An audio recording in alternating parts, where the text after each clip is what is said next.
भागवत की कथा सुन लेना चाहिए, क्योंकि हम तो हम वो हमारी साथ बेरी तर जाएगी। मतलब ये है कि हमें भागवत की कथा सुनना चाहिए। और कहते हैं महाराज, क्या सुधाम क्या कथा लोकी, क्या कांचन क्या मणि घित्वा। बोले महाराज, का तो कांच और का मणि कितना फर्क है। अमृत होगा कांच और मणि हो गई श्रीमद् भागवत की कथा।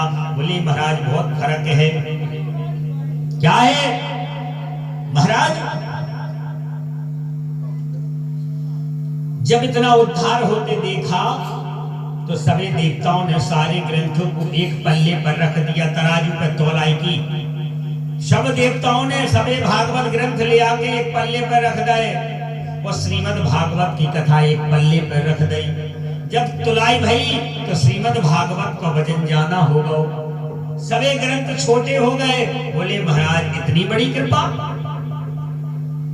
तो वेद व्यास जी महाराज बोले कि यही तो भागवत की कृपा है। भागवत वो ताकत रखते हैं, श्रीमद् भागवत जी वो हिम्मत ताकत रखते हैं कि जो बैठ करके कथा सुन लेगा 7 दिन, वो तो तरना है तो तर ही जाएगा, लेकिन इनकी 7 पैरी भी तार देता है। ये है श्रीमद् भागवत कथा। इसलिए तो सब ग्रंथों में बड़ा है, सब ग्रंथों में वजनदायक है। श्री सूची बोले हे शिव, इन संबंध में मैं तुमको एक भक्ति पोषक उपाख्यान कहता हूं, सुनो, जिससे आप लोग सुनकर की कथा महाराज और सत्संग के श्रवण से होने वाले लाभ को प्राप्त कर सकते हैं। देखो कैसी कृपा हो रही। महाराज श्री सूची कहने लगे, एक बार चारों सनक सनंदन सनातन सनत कुमार रास्ता में चले जा रहे थे, इतने में नारद जी भी मिल गए।